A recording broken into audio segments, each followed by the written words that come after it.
नमस्कार मित्रांनो, संजय गांधी निराधार अनुदान योजना, श्रावणबाळ निवृत्ती वेतन योजना व इतर सर्व निराधार अनुदान योजनेतील लाभार्थ्यांसाठी महत्त्वाची अपडेट आहे।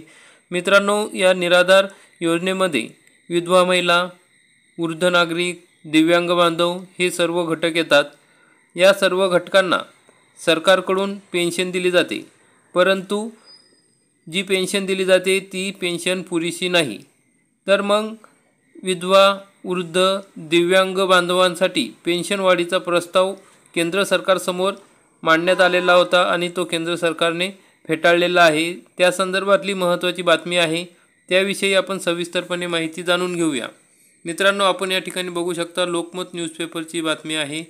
विधवा, वृद्ध, दिव्यांगांची पेन्शन वाढवण्याचा प्रस्ताव केंद्राने फेटाळला। समाजातील दुर्बल आणि असहाय्य घटकांची घोर उपेक्षा केली जात आहे। मुकुल वासनिक, नवी दिल्लीची ही बातमी आहे। विधवा, वयोवृद्ध आणि दिव्यांगांना दिली जाणारी पेन्शनची रक्कम वाढत्या महागाईनुसार वाढविण्याचा प्रस्ताव केंद्रीय मंत्रिमंडळाने फेटाळून लावलेला आहे। राज्यसभेतील काँग्रेसचे खासदार मुकुल वासनिक यांनी लोकमतला सांगितले की केंद्र सरकारकडून समाजातील दुर्बल आणि असहाय्य घटकांची घोर उपेक्षा केली जात आहे। राष्ट्रीय सामाजिक सहाय्यता कार्यक्रमांतर्गत विधवा, वयोवृद्ध आणि दिव्यांगांना पेन्शन दिली जाते, मात्र पेन्शन स्वरूपात जी रक्कम दिली जात आहे ती अत्यंत कमी आहे। ग्रामीण विकास मंत्रालयाच्या स्थायी समितीने पेन्शनची रक्कम वाढवण्याची पावले उचलण्याची शिफारस केली होती।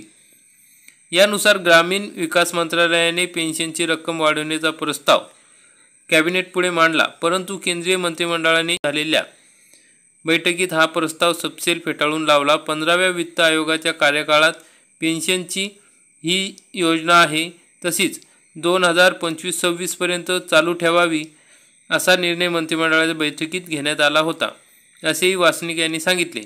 आजपर्यंत वृद्धांना दरमहा 75 रुपये पेन्शन मिळत होती। यानंतर पेन्शन 200 रुपये करण्यात आली, तर 2011 मध्ये 80 पेक्षा जास्त वृद्धांची पेन्शन रक्कम 500 रुपये करण्यात आली होती।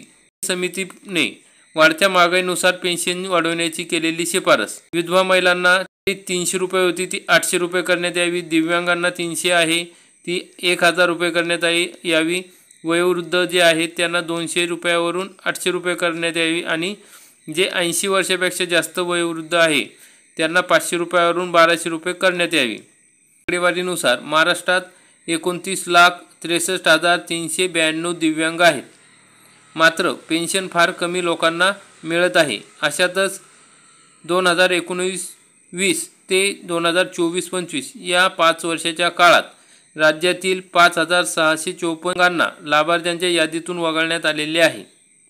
महाराष्ट्रातील लाभार्थ्यांची संख्या 2023 नुसार वृद्ध आहेत 11,24,360, विधवा महिला आहेत 74,933 आणि दिव्यांग बांधव आहेत 9,106। मग मित्रांनो, अशा पद्धतीने ही आकडेवारी या ठिकाणी मांडली जात आहे। याची सत्यता पडताळणे गरजेचे आहे, कारण की या ठिकाणी याच्यापेक्षा जास्त दिव्यांग बांधव आहेत, विधवा महिला आहेत, वृद्ध नागरिक आहे। ही 2023 नुसार आकडेवारी आहे। तर मित्रांनो, इंदिरा गांधी योजना जी आहे त्यानुसार केंद्र सरकार पैसे देत असते। मग आता विधवा महिलांना सध्या 300 रुपये मिळतात, त्यांना 800 रुपये करण्यात यावी।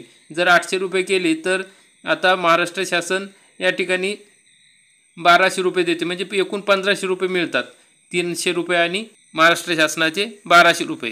तर मग त्यात जर केंद्र सरकारने 500 रुपयाची वाढ केली तर त्यांना जे काही विधवा महिला आहेत त्यांना 2000 रुपयापर्यंत ही रक्कम मिळू शकते।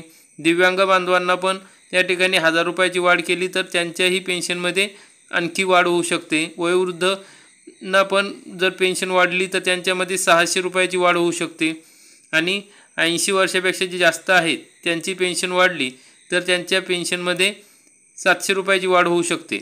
तर ही मागणी मान्य करणे गरजेचे आहे, कारण की वाढत्या महागाईनुसार पेन्शनसुद्धा वाढायला हवी। तर यावर केंद्र सरकारने नक्कीच विचार करावा आणि सर्व निराधार, दुर्बल, असहाय्य घटकांची सहाय्य करावे अशी सरकारला विनंती आहे। तर मित्रांनो, अशा प्रकारची महत्त्वाची अपडेट होती। व्हिडिओ आवडला असेल तर व्हिडिओला लाईक करा, चॅनलला सबस्क्राईब करा। धन्यवाद।